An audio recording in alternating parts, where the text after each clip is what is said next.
The following stories are from the Japanese site 2channel, and have been translated into English by my friend and fellow horror narrator, Phantasmal Wretched.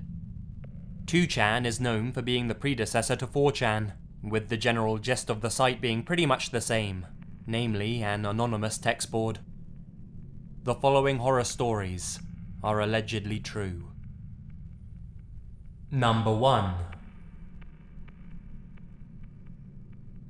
This happened quite some years ago, when I was around 15. Have you ever experienced this in the past, when walking by an abandoned building, getting that overwhelming urge to explore? This is what happened to me. My friend told me there was an absurd abandoned building which was not so far away from where I lived. I didn't know what he meant by absurd, but I remember being as excited as, well, a schoolboy.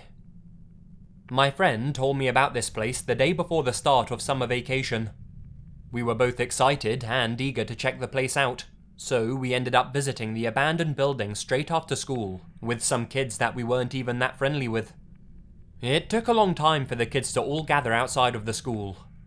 When all 8 of us had actually arrived, the sun was beginning to go down. We followed my friend who knew the way like a row of ants. When we actually got there, I remember feeling very disappointed. I was expecting a house with the roof rotting away, the windows smashed, the kind of house that screamed, "I'm haunted." In reality, the abandoned building was quite clean. The only strange thing about it was the location, as it was slightly out of town in the countryside. All of the other kids seemed to be disappointed too, but having come all this way, we decided to explore the place all the same. After some discussion, we cautiously entered through the back door.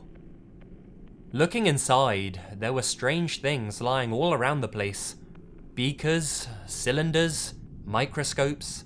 They were the kind of things you expect to find in the science room at a school.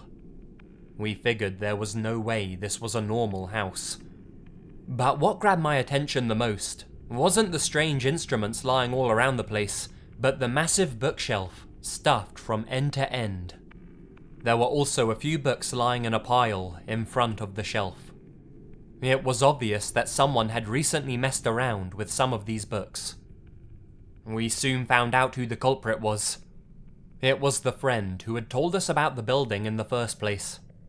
He asked us all a question. Do you know why I said this place was absurd? He pointed towards a specific book and told us to open it.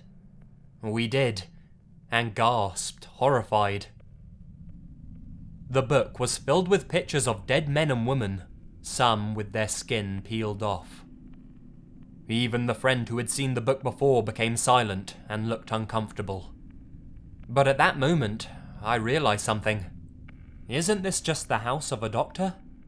Although still slightly scared, there was a murmur of agreement from the group, and, as it so often does, logic and reasoning helped relieve some of the tension built up from the fear of the unknown. While the rest of the group looked through other books in the bookshelf, I decided to explore some of the other rooms in the house. The kitchen, living room, bathroom, toilet. After looking through the whole of the first floor, I realized that the person who was living here must have been extremely well educated. It was the style of the house. Even being just 15 years of age, I knew that the furniture was of very good quality.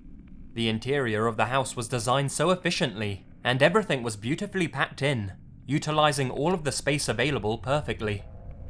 Considering all of this, the person who lived here must have been a hard-working doctor or medicine student. I overheard one of the guys saying that a mad scientist must live here. I remember being annoyed at that, and thinking he was a moron.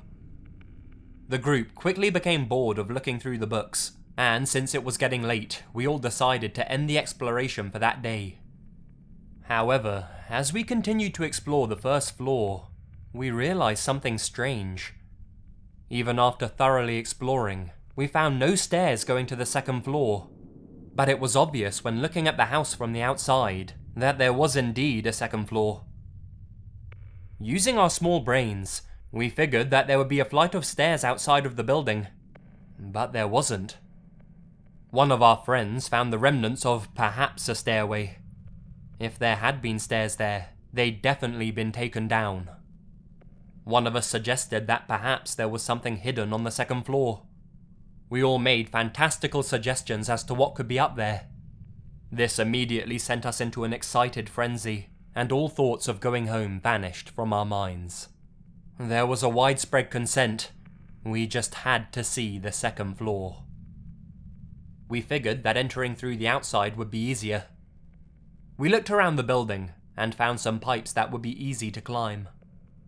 To see if it was safe, the best tree climber of the group went to test out the route. That was me. It was easy to climb, but something came to my attention which alarmed me. You couldn't see anything through the upstairs windows. They'd been covered up by newspapers and marker pens, so that barely any light could shine through. As everybody climbed onto the roof of the house, I told them about the closed-off windows, and this seemed to frighten some of them. A few of them decided to go back home. Those were the smart ones. Those of us who stayed behind took a vote on whether we should enter the second floor. In the end, curiosity won. As I led the way to the window, I was half happy, half in deep regret of the decision. There was no choice now, though. I had talked the big talk about checking it out, and I didn't want to look like a coward by backing out now. I summoned all of the courage I had available, and I swung open the window. I gasped. Right in front of me was a woman in a swimsuit, with a large grin plastered on her face. I screamed and thought my heart was going to stop, but then my friend began to laugh at me and patted me on the shoulder. It was just a poster. Everybody laughed. I remember feeling so relieved I couldn't even be bothered to get angry. I looked at the poster again as I tried to enter, and something caught my attention. There was lipstick on the poster where the woman's lips were. Although I thought that was strange, I entered the house, and the guys followed me in. I found myself in an understandably dark and damp passageway. Up until that point, I had thought the individual who lived here was intelligent and had good taste. As we moved further in, the abnormality of the previous resident became more and more apparent. Along the passage were pictures of girls in bikinis, and other infatuating costumes. Just this would have been okay, but the faces of the woman had been carved out and replaced with the faces of dead women, obviously taken from one of the books we had found on the first floor. Any positive thoughts I had in my mind vanished. It didn't matter if this was the previous resident who had done this, or a homeless person who had moved in. I looked at the faces of my friends around me. The consensus was, let's get the fuck out of here. As we set to return to the window we used to enter, my friend spoke up in a wavering voice. There's someone there. We pointed a flashlight in the direction he was pointing at. There was a door made out of glass at the end of the hallway, and as we all flashed our lights on the door, it became clear that there was a woman wearing nothing but her underwear, staring at us intently. In fact, as we stared, it became clear there were more people behind her, all facing our direction. We just stood there, pointing our lights towards them. We were scared shitless, expecting the woman to rush us. But as we stood there, we noticed that they weren't moving. We ventured towards the door, and as we got closer to it, it became apparent. The room was filled with female mannequins. There must have been 15 or 20 of the things, a miniature forest of mannequins. Someone whispered something about how creepy it all was. Everybody was thinking the same thing. The underwear the mannequins were wearing wasn't the functional type that women would normally wear. Even a school kid like me knew this. They were the type designed to infatuate men. It was like we had a glance into the mind of the person who had been living here. Someone shouted, as if to try and relieve the tension. My god, the guy who was living here must have been a massive perv. Everybody laughed. I felt a bit more calm and light-hearted after that. we decided to explore the place a bit more before going home. Looking around the room, there was also a broken TV, toys, a CD player, and a pile of magazines lying around. I opened one of the magazines, and sure enough, all of the women's faces in the magazine had been replaced with those of dead bodies. This in itself made me feel sick, but something caught my attention that made me feel even worse. The magazine was from this month. I went to go and show the others. As we all realized the predicament we were in, we heard something. A faint sound of something moving. Terrified, we all looked around the room in search of what could have caused that noise. We could see all the way to the end of the room. I could see all the books, furniture, and mannequins surrounding the room. That was when I noticed something else. In between the mannequins was a face. I saw a widespread grin, an expression of absolute maleficent glee. "You like these things?" It was a man's voice, but whoever he was, I could just about make out that he was wearing a dress. Someone let out a scream. We all started to panic and ran straight towards the exit. I was the last one out. As I jumped through the window and onto the roof, I heard him speak again. "You like..."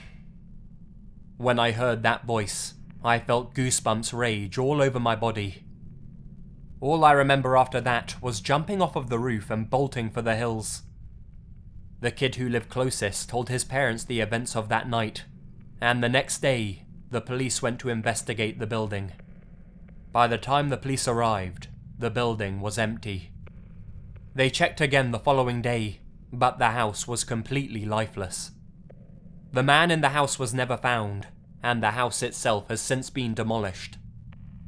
I once visited the place when I was older, but there was nothing left to see. It was as if all of us had imagined the incident of that night. Even now, when I see an abandoned building, I get the creeps. Number 2. Why is it always the pretty ones? I met her on an open Facebook group, mainly consisting of people from my hometown. I chatted to people on the Facebook group every day. It was a really good way for me to relieve the stress built up daily from the long commute from my house to work, my shitty boss who complains about everything I do, and my work colleagues who only seem to be interested in the news headlines, football, and the secretary's arse. It was fun to just relax and talk to people about my hometown, movies, or whatever else I was interested in, without fear of being judged constantly. Visiting the site every day, it wasn't long until I started getting really friendly with the people in the group. We started talking more about our private lives, and there was discussion that we should meet up in real life. It was around then that a girl called May sent a request to join the group. I accepted the request, and soon after, a comment was up on the group page. Hi! Nice to meet you all. I've never really used Facebook before, so I don't really know the rules. Hope we can all get along. Even though this wasn't real life, it's always awkward for someone to join a new group of people that they don't know. In a world where so much human interaction takes place through words typed up on a screen, it's very easy to become isolated. So I decided to send her a message. "Nice to meet you. Let's talk in private chat." As soon as I finished typing, a chat box popped up on my screen. I laughed a little and opened up the chat box. Thank you so much for talking to me. I was really nervous. Wasn't sure anyone was going to talk to me. I'm so happy. Whoa, she's pretty cute, I thought to myself. We introduced ourselves and talked about random things.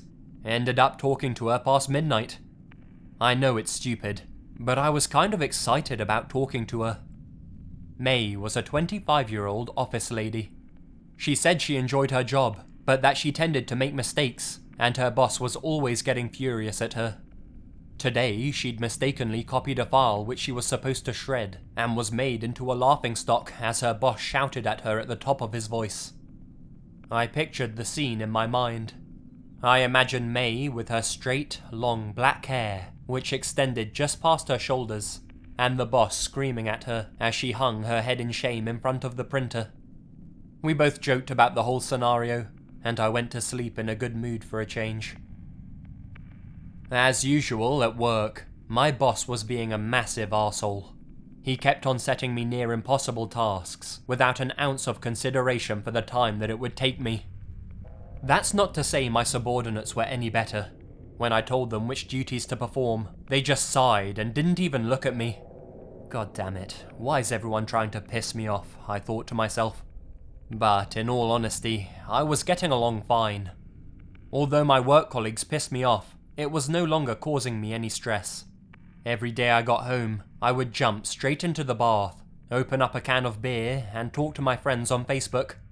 As long as I have this, I don't give two fucks what goes on at work. That probably sounds quite sad to the social butterflies amongst you, but it's how I felt. I started to feel like I had been talking to May an awful lot. I flicked through the chat history, and I saw that most of my comments were from chatting with her. There were a few messages sent to my family and my old friends from university, but that was about it.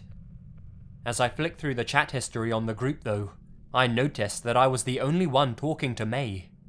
Nobody else replied to any of her comments, and nobody liked the things that she was posting on her homepage. She was new to Facebook and the group, but I still figured that was a little strange. I mean, it only took a few days for me to be introduced to all of the other members of the group. I thought it was a shame, as she was a really cheerful person. She would probably get along quite well with all of the others, if given the opportunity. Maybe she didn't have the chance because she was so busy talking with me. Anyway, every day I got home, I'd perform my daily routine. I'd jump in the bath, crack open a beer, and sit in front of my computer talking to May. I would type, "I'm back," and as soon as I did, she would reply, Welcome home, Masato. Hope you had a nice day at work. I felt as if May was my girlfriend. After a little while, I decided to contact my old friends on the channel. Hi guys, I want to speak to you about May. She seems to be isolated in our group. Do you guys think you could talk to her as well? She says that she wants to get to know more members. I waited, but there was no reply. 5 minutes passed, 20 minutes, 2 hours, but still no reply. I tried contacting a few others, but no one replied to me. I was pissed off. Why were they ignoring me? I scrolled through the public chat histories to see when the last time they were on the group page was, but as I scrolled further and further up, there was no sign of their presence anywhere. Eventually, I realized my original friends that invited me onto the group were no longer using the page at all. A few days passed, and finally I got a reply from one of the people I contacted. Hey man, I know you're friendly with that May girl, so I'm sorry for saying this, but you should stay away from her. Don't give her your real address or phone number, and whatever you do, don't try to meet her in real life. What the fuck is this guy talking about? Hey, are you jealous or something, dude? Look, just take it from me. That girl is bad news. Just keep it to talking to her online and don't get too close to her. Why? What's your problem with her? Beyond my annoyance, I felt depressed. It had been a while since I'd made any friends, and they turn out to be the same kind of judgmental arseholes I have to interact with at work. After an hour, I received a reply. You know it's not just me who doesn't talk to her. Everybody doesn't. There's a reason for that. That group page is actually a new group we made after getting rid of the first one. The group name was different and I met all the creators of the new group from there. Not long after creating that first group, that girl May joined. You know, we thought the more members the merrier. So like you, we chatted to her normally, and it wasn't a problem. At first. He went on to tell me about how this May girl had joined their old Facebook group and grew close to one of the old members, a guy called Noboru. They became so friendly online, in fact, that the two of them decided to meet up in real life and quickly became intimate. Okay, whatever, I thought. Nothing strange so far. I continued to read. One day, I received a private message from the guy who had met up with May. It just said, "Help." I guessed he was joking or something, so I didn't take it seriously. I just replied, "Ha ha, what's up, dude?" Immediately, I got a reply. It said, "I don't know what to do. Fuck, I don't know where I am. Help." I was talking to the rest of the group later that day, and apparently a few people had received the same kind of messages from him. We all tried to contact him over and over again, but we never got a reply. Then, after a week, he just suddenly left the group. I went to his Facebook page, but he no longer had a Facebook page either. I think he must have deleted it. He said that there were literally hundreds of messages from her, demanding to know where Noboru was. Anyone know where he is? I went to his house, but he wasn't there. I'm calling him, but getting no replies. Someone please tell me where he is. Due to work obligations, the other members of the group didn't even see the messages at first. Reading through them later, they noticed that the messages became more and more extreme. I know one of you are hiding him. Fuck you. I'll find him if that's the last thing I do. I love him. I'll kill you all along with him if you don't hand him over. Apparently, since no one was replying to her, she left the group, to the relief of all of the other members. They all unfriended her, and thought that was the end of it. That's when they set up the new private Facebook group, just to be on the safe side. After a couple of years, they again set the group to public, and apparently a few days after that, I happened to join. Not too long after is when they all received the notification, "May has joined your group." His message concluded. She had a different surname this time, but I knew it was her. The way she talked, the things she liked, were the same as the previous May. I don't know what happened to the guy, but some sinister shit must have happened. I mean, who just closes their Facebook account without saying anything? This was all fucking ridiculous. True, that story about May was terrifying, but there was no proper evidence to suggest that the May I was friends with was the same May. He even admitted that she looked different in the pictures now, but remained adamant that he thought it was still her. But the May I knew was lovely, and there's plenty of people with her name in Japan. And so what if their writing is similar? Most girls I know write in roughly the same way, and lots of them have similar interests as well. You can't say they're the same person just because of that. That Facebook group was made for people living in the same town anyway, so it made sense that there was a lot of similarities between the members of the page. These were all of the things I was telling myself at the time. I just replied, "All right, mate. I don't think this is the same girl, though." It was late autumn, early winter, and I'd actually made plans to meet up with May. We'd decided to meet up at a bar in town. I'd been there a couple of times before, and she said that she liked the place too, so we figured it would be a perfect place for us to meet up. I'm not sure if it was due to the prospect of finally meeting her, but I worked harder than usual at work on the day of the meetup. I left at 5 PM on the dot. Once I got home, I washed myself, brushed my teeth, put on my best set of smart casual clothing, and then skipped down to the bar. It was very cold that day, and it had been snowing on and off. I didn't want to keep her waiting in the cold, so I decided to leave on the early side. I got to the bar 20 minutes early, but already there was someone waiting for me just outside. May?" I asked, slightly embarrassed. It was dark, and she was looking down at her phone, so I couldn't see her face. She looked up at me. Masato? Hey! She was stunning. Her black hair had grown out slightly longer than in her profile picture, and now reached down past her shoulders. When she looked up, her dark eyes sent my heart fluttering, and instinctively I looked away. Suddenly nervous, I replied, yeah, I hope I didn't make you wait." She timidly smiled. No, I've only just arrived.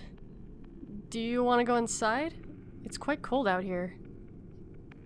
We sat down at the counter and ordered some drinks. Although I was nervous at first, It soon became clear that this was the exact same May I knew from online. After only a few minutes, we were laughing together and talking naturally, just as we did on the net. We talked well into the night, and before we even knew it, the barman announced that the bar was closing. We stepped outside into the freezing cold. Since entering the bar, it had started to snow again. May leaned on my shoulder. I think I've had too much to drink. My heartbeat suddenly sped up. Be cool, I told myself. Do you want to rest at mine? It's pretty close. I could hear my heart pounding. Can I? Yeah, that's fine. No trouble at all. Have a glass of water and a little rest. She stopped leaning on me and got to her feet. Okay, let's go. We held hands and slowly stumbled back to my place. We had sex. She lay next to me with a peaceful face. I looked at her, and once again, I was astounded by how beautiful she was. I just couldn't believe my luck. The next morning we exchanged phone numbers, and she went back to her home. After meeting May, I started going on Facebook less and less. If I wanted to talk with her, I'd just call her up or text her. I also hardly said anything on the Facebook group anymore. I received messages from my friend, but I didn't bother replying to him.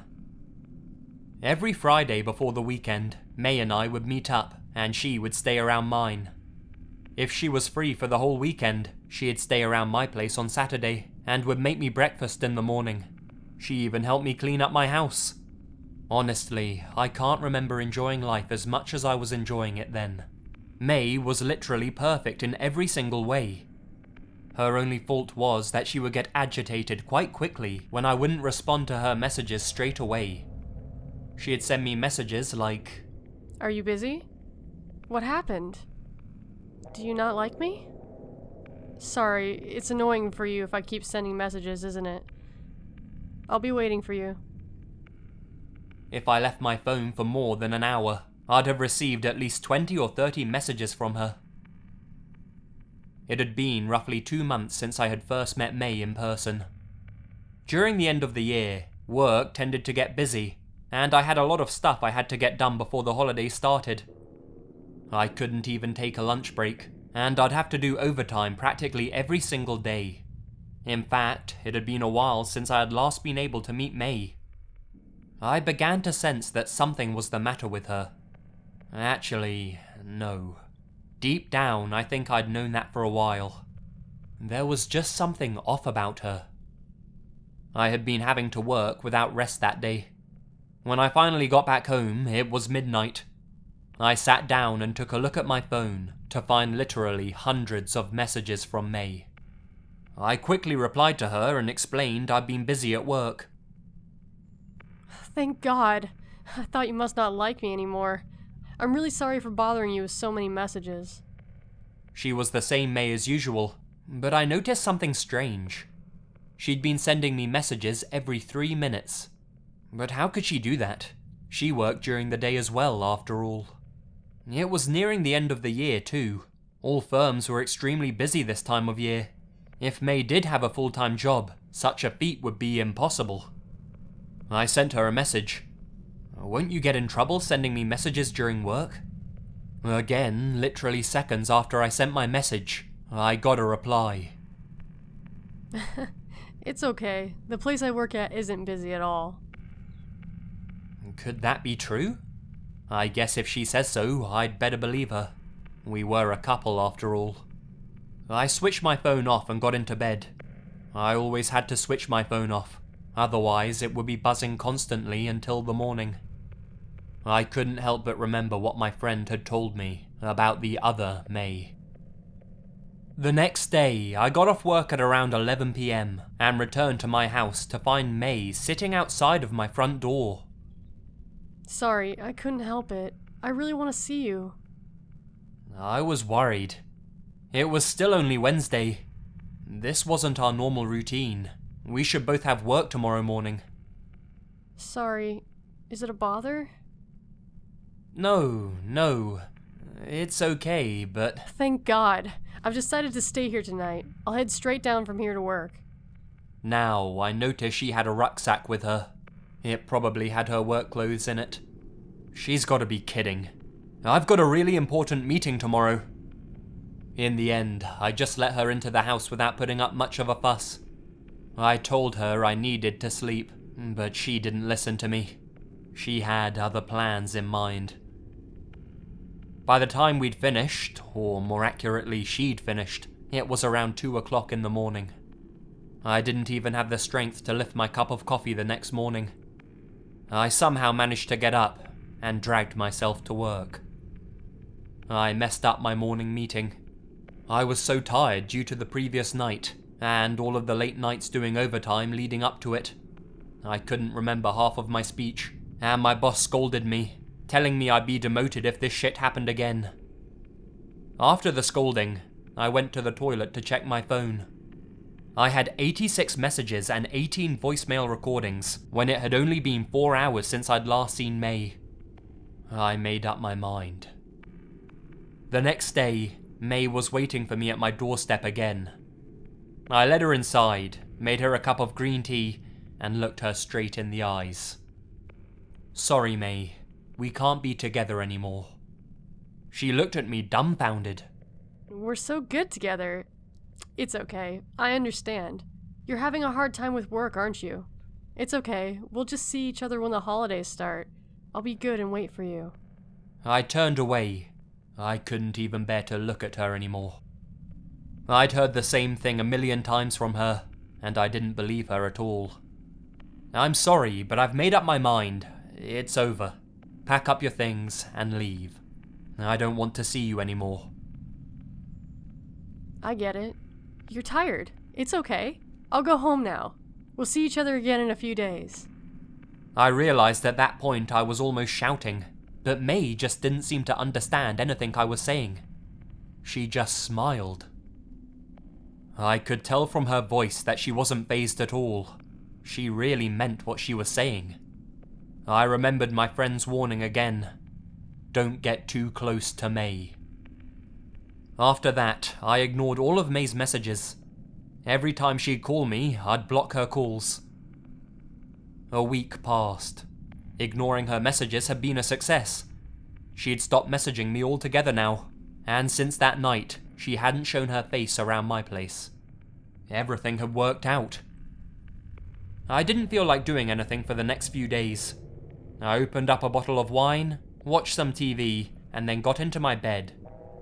Before midnight, I was fast asleep. It was the middle of the night. I heard something. Mass. What was that sound? Misato. I thought I was dreaming at first, but slowly it became apparent that I was not alone in my room. I sat up in my bed. There was a silhouette of a person in my doorway. My eyes were still adjusting to the low light, but I could tell it was May by the tone of her voice and the outline of her figure. It didn't take me long to notice the knife in her hand. She must have got it from my kitchen. She was mumbling something about betrayal, and how, if she couldn't have me, nobody could. Honestly, what she was saying was mostly unintelligible. With every wipe of my eyes to clear the sleep from them, I realized she was getting closer and closer to me. It's strange. I wasn't scared, perhaps because I was dazed and confused from being awoken in the middle of the night. Everything was very automatic. I ejected myself from the bed, and I rushed at her, slamming the full weight of my body into her. She went flying downwards, smashing into a set of drawers. I remember thinking that she smacked into the furniture at such a force that she just might have broken her neck. That turned out not to be the case. Either way, my only thought was of escape. I was outside in the freezing cold within seconds, wearing nothing but my underwear. I ran to my neighbor's house and knocked on the door frantically, continually checking over my shoulder to make sure she wasn't behind me.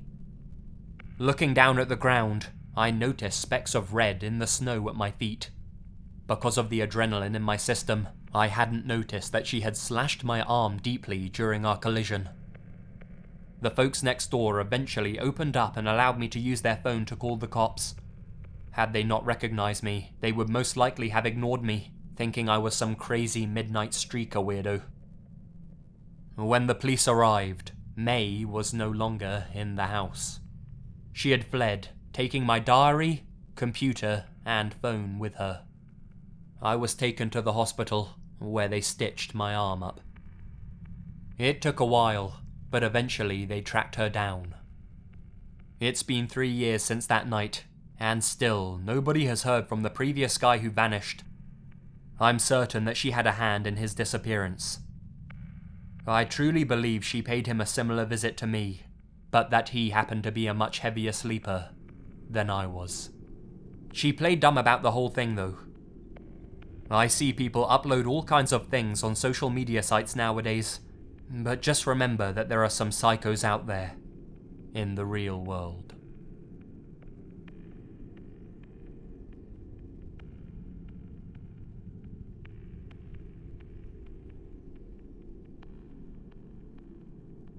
The best things happen in the dark.